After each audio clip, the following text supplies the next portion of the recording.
Welcome everybody to another exhilarating action-packed episode of Lockdown 23 in 1.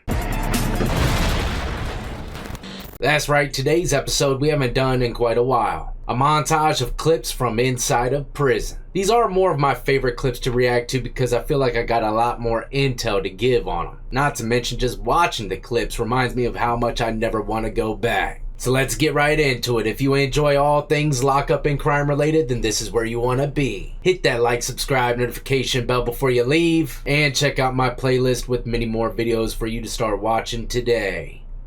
Alright, first up we got some clips of an individual by the name of Casey White. I don't know if you remember him, but he had the sheriff's deputy, Vicky White, help break him out of jail. She fell in love with him. And when they were out on a run, which wasn't for too long, he was recaptured, but Vicky ended up losing her life. Very sad story, but for Casey, his doesn't end there. We got some footage of him in prison. And it shocks me that I haven't seen these clips yet. They've been uploaded for quite a while. Hey man, here with Casey White, man. We just want to support what you got going on, and the people came out with a new series. Came out yesterday called Jailbreak. It's dealing with partially pieces of your story.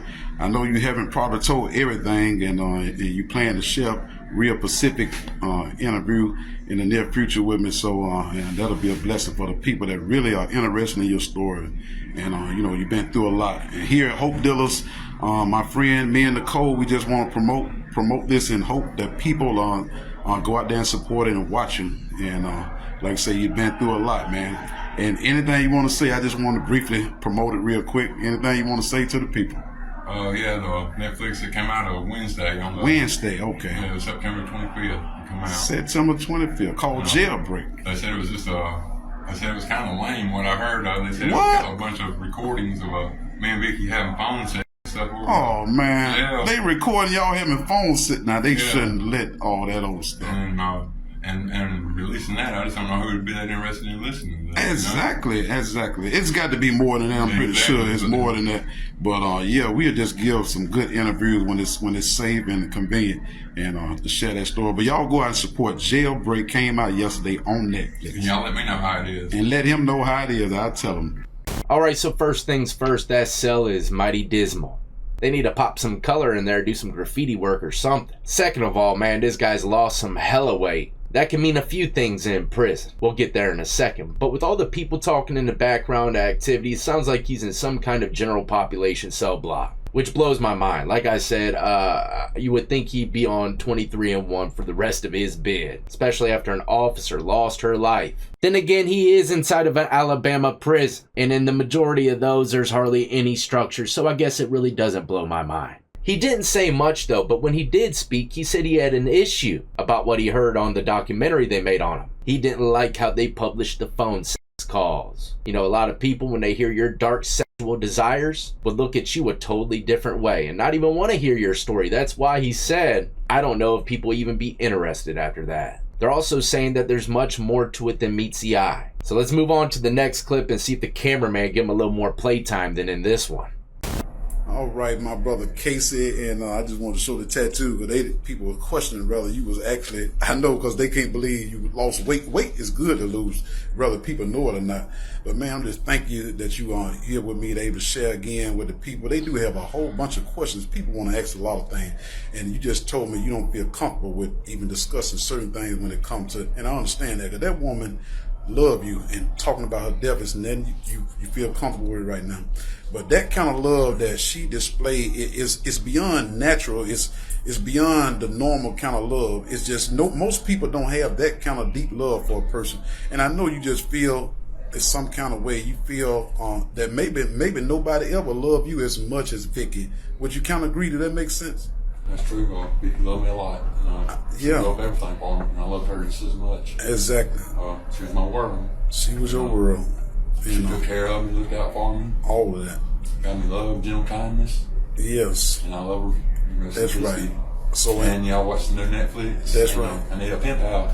And you need a pen pal. You need somebody right. Casey White. Casey White. AIS. 282371. I gotcha, Casey. Alright, you heard what the video guy said. Flash those tats, man. We gotta make sure you're the real Casey. And he checks out. He's authentic. Another thing that checks out is his eyes. Them things are beaming. And, you know, coming from an ex-con, if I were to guess, homeboy's definitely got some substance abuse issues in prison. And when you got that, man, look, you'll do an interview for anything. Either way, they want everybody to know that the love that Casey and Vicky White had was authentic. It was a love like no other. Why are they saying that? Maybe because it's the truth, or they're just trying to win the public over. Come on down and hear a real life true love story, unlike anything you've ever heard. When he heard the cameraman say that, he's seen dollars. I don't know though. Like I said, man, they're probably doing it all for a good cause. But rest in peace to old Vicky White. Let this be a prime example to anybody that wants to fall in love with an inmate and try breaking them out. I'd say about 99.99999% it ain't gonna end well. Now the next clip I've seen floating around on the web quite a bit. It's titled Prison Vent Cover. We have nothing but time to be creative. Soap, grind it up, soaked in water for a couple hours. When you don't have glue, this is what you use. Done it many times this way. When I have glue, I do use glue. I'm not fresh out of glue though. So I'm gonna plaster a bar of soap around this motherfucker. Wash my hands real quick. Get all that loose soap off. Dry. This is how you get a vent cover. This thing it blows cold air when it's already cold in here, and sometimes it blows hot air when it's hot as hell. So you use this to control the airflow. So if you got too much heat or too much cold, what you do is put this right on top of all your homemade glue right in here. Make sure everything's level. It looks square, and wow.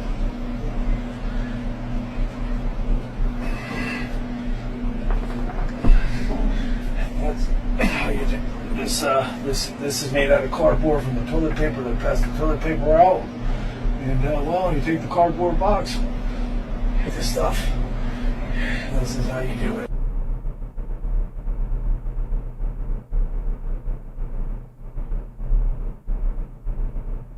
One thing I've noticed throughout going to jails and prisons throughout Virginia, it seems like jails are very cold. And prisons can be cold as well, but it's like a lot of them don't have AC, so you only remember the inferno. Some of the best temperature zones I've ever been in when it comes to lockup was in a dorm style setting. Big hangar-like room with a bunch of bunks. But I'm questioning everything right now because that is probably one of the nicest mirrors I've ever seen in a cell. I mean, it's like guaranteed if you're in a main population cell of any kind, it's gonna be scratched up and defaced. You ain't gonna be able to see nothing but a slight blur. That thing's got a shimmer. I could see that birthmark on his arm. Also, the cardboard. That's not gonna be something easy to get. There was only certain places that I've seen where, yeah, they bring in the toilet paper in a big box. And if no one's really looking or caring, you can snatch up the cardboard then. But chances are, especially in a maximum security, area, they ain't gonna be leaving no cardboard boxes around in a tight-knit prison or jail. Also, you got to keep in mind, a lot of places that I've been in, they do not like you to cover the vents whatsoever. They'll give you a write-up. You can lose commissary for that week. And that's because most inmates, when they want to block their vents, they'll just get a huge wet wad of toilet paper and throw it as hard as they can at the perforated vent. Actually turns into somewhat of a sport. Me and my buddy used to have a good time trying to see who can clog the vent with one wad.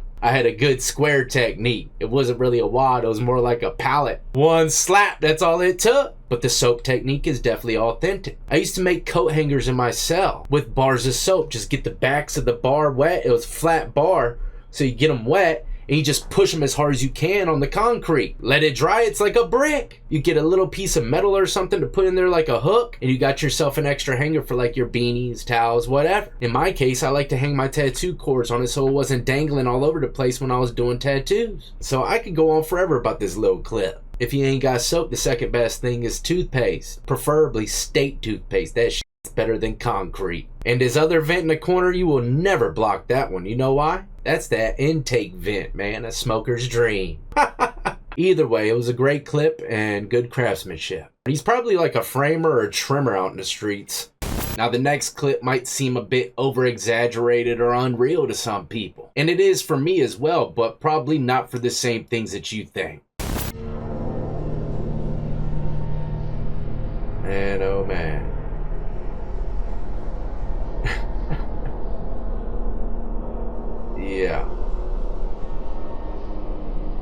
Yes, it is a short clip, but it's pretty powerful. Not too often you get to see a pair of bangers of this caliber. Alright, these are one step below a sword, what inmates call bone crushers. And honestly, if I seen someone at my cell with a sweatshirt on but sweating at the same time with a pair of these, I'm saying to myself right here, right now, it's life or death. But like I said, that's not really what shocked me. I've seen my share of weaponry in prison. I remember a whip that had batteries and razors attached to it. But what blew my mind is this massive TV in the cell. This ain't your normal state-issued plasma. The prisons I was in, they came like 7-inch. If you wanted a bigger screen, it would be a tube set. This looks like the community TV from the boulevard. And if that's the case, that means that prison's off the chain. Prayers for anybody owing a debt in there.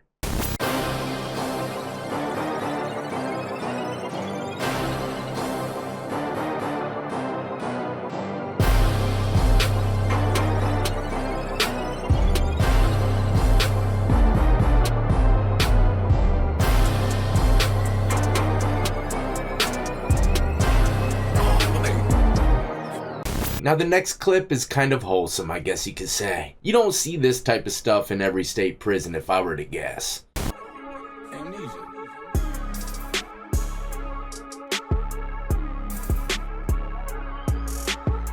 This is hard to watch. Oh God, is he doing the canoe? Rowing a canoe? I think he actually felt like he was doing something for a second, because he looked back at dude, he felt like he was one with him. Yep, see? He's in it now, he's in the mix. I feel like they're all off beat. Now, anybody's done time in California, would you ever see anything like this happening? Low level, high level, it doesn't matter. Is it a possibility or is it just a no-go all the way around? The prisons I was in, I mean, you could see something like this at any given moment. They could really be friends having fun, or they could invite the white guy over there just to jump him at the end of the dance and get a good laugh. I'm telling you, man, I've seen the craziest pranks done on people and they had no idea it was even coming. They thought they were a part of the jingle. The whole time they were the jingle. But in this clip, I think they're just having a good time. Here's another clip of them just chilling. He needs a what? That nigga ain't stop moving. Goddamn me, get right. Stop this shit out you, mom. That's what he gonna do. He known for a time. You know? What do you say he was gonna slap the shit out of them? Maybe they're not friends. Unless they're just playing again, you know? You never know in prison. Believe it or not, a lot of people still ask me how inmates get so jacked. Well, you know, in Virginia, there's free weights, and they got machines too where you can lift weights when you get to prison. But when you're in jail, there isn't no kind of nothing like that. So you're gonna have to use water bags like this guy's using, or books, get people to sit on top of bunks and bench press the bunk and all that stuff. Man, you gotta get creative when it comes to working out in jail. Some prisons too. Other places, all they have is like a dip and pull-up bar. But if you don't have no weights at home, you know, get a bag of water. I promise you'll feel the burn. Next up, this clip definitely brings back some nostalgic memories. As a matter of fact, I got the same exact thing that they're using in this clip in my hand right now, and I use it almost every day. Another little short clip, but I got plenty to say about it. Not gonna lie, man, when I was getting cuts in prison, it was very relaxing, unless it was like a new barber, a new cell block or something. There you have it, the same exact one. I got the thing on right now, but look, I take it off, boom boom, looks exactly like it. It's the same one. We got the same batteries too, I think. Same batteries. Wow, yeah, we do. That's unreal, huh? Very uncanny. And they still work. Batteries are getting low. But these wires right here, you cut and they're already twisted together because I've already done it. But there's two wires going to the batteries that connect to the motor. And I used this motor to do my first prison tattoo for y'all on YouTube. And then when I was done, I just twisted the wires back, put it back in, and bam, bam, got my tremors back. And these are from prison. You know, I got released 2014, 2015, I think was the last time I was in lockup. But These have been kicking ever since. I don't know if I got them on my first bid or my second bid. I think it was my second. Either way, it's been like 10, 12 years, something like that. Could be longer. And these things are still going strong, man. Prison trimmers. Whoever designed these deserves a big shout out. I wonder if it says it on here. Phillips Norelco. I never noticed. All these years, man. Crazy.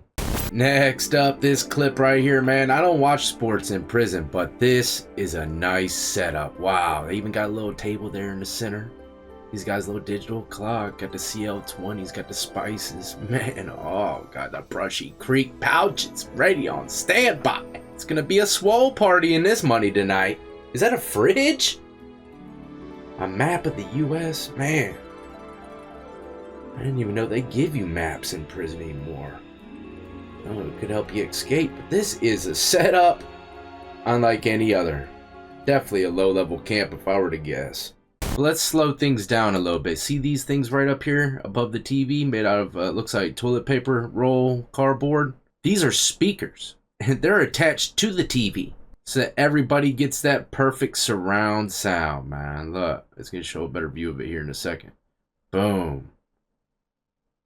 But that's a wrap for the clips of the day. Stay tuned, I got plenty more content coming your way. The next one's gonna be a good lesson on minding your own business in prison. Unfortunately, it ends with an inmate losing their life. So be on the lookout for that, and the only way to do that is by hitting that notification bell, setting it to all. In the meantime though, y'all be easy, be safe, and more importantly than anything, stay free.